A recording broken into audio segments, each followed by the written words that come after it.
The rain was relentless, creating a symphony of haunting drips that echoed through the desolate streets. I pulled my coat tighter around me as I approached the looming, dilapidated Mercy Hospital. Its windows were shattered, its walls covered in layers of grime and decay. The air seemed to grow colder as I stepped through the entrance, like a veil of foreboding settling over me.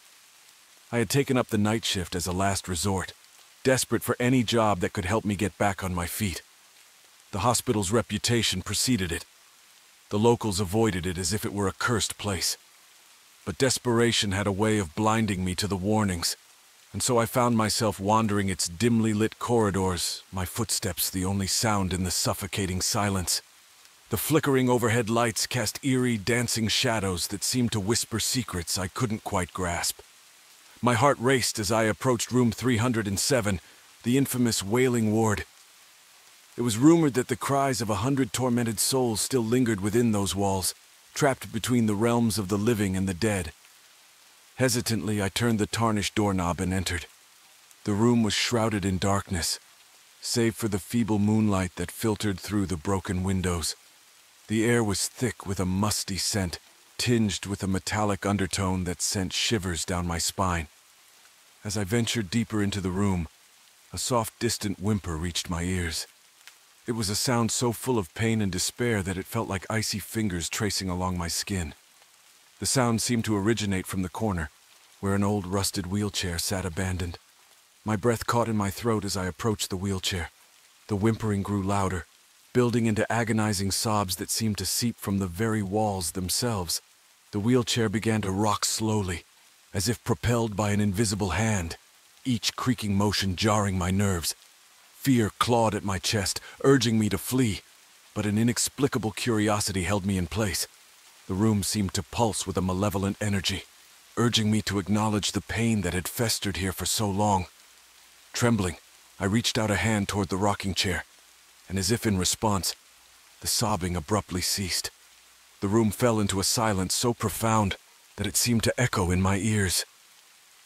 Just as I began to breathe a sigh of relief, a soft, chilling whisper brushed against my ear. "Help me." I spun around, my heart pounding in my chest. There before me stood a figure, pale and translucent. It was a woman, her hollow eyes fixed on me, brimming with an intensity that seemed to pierce through my very soul. Her hospital gown was tattered, stained with a darkness that seemed to writhe beneath the fabric. "Help me," she pleaded again, her voice a mournful echo that seemed to resonate within my bones. I wanted to run, to escape the unearthly presence that stood before me, but I couldn't move. The weight of her pain held me captive, her desperate plea reverberating through the very air. "Release me from this torment," she implored, her voice now a desperate wail that seemed to reverberate through the very walls around us. With a surge of courage, I stumbled backward, my eyes fixed on the ethereal figure. I fumbled for the door, my fingers shaking as I struggled to find the doorknob. The room seemed to resist my escape, its oppressive energy pushing against me.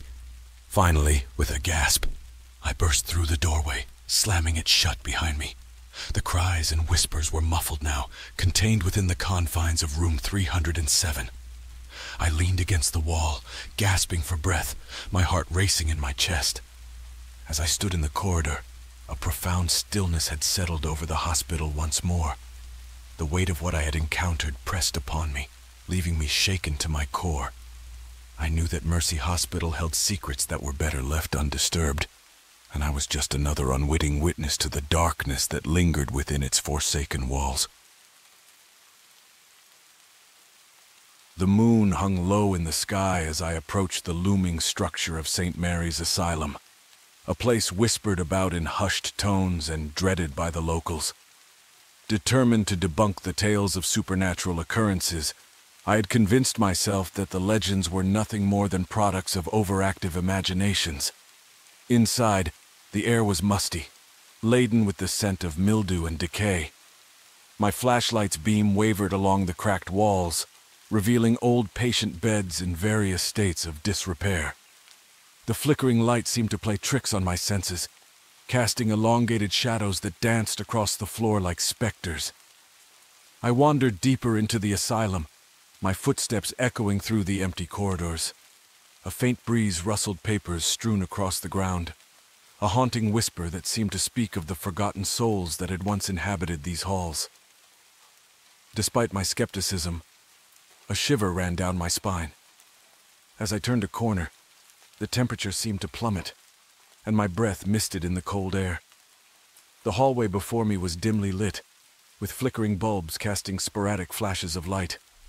My heartbeat quickened, the anticipation of an encounter with the paranormal fueling my unease. A soft, distant laughter echoed through the corridor, sending chills down my spine.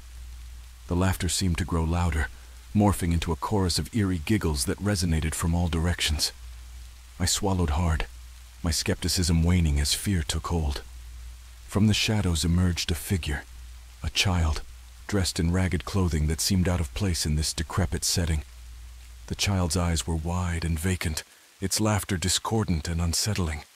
"Play with me," it beckoned in a voice that seemed to echo in my mind.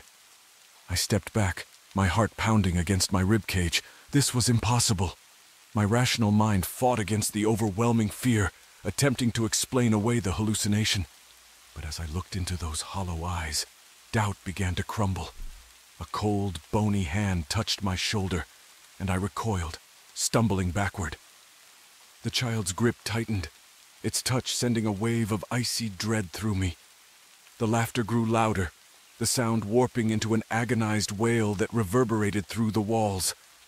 I tried to pull away, to break free from the grasp, but the child's fingers seemed to meld into my flesh. The world around me blurred as the wail intensified, a cacophony of anguish that threatened to consume me whole. And then, darkness. I awoke with a start, gasping for air as my surroundings came into focus. I was back in my room, tangled in sweat-soaked sheets. The moonlight filtered through the curtains, casting an eerie glow over my trembling form. My heart raced, and I clutched the bed covers, attempting to shake off the residual fear. Had it all been a dream? A hallucination born from my obsession with the supernatural? I desperately hoped so.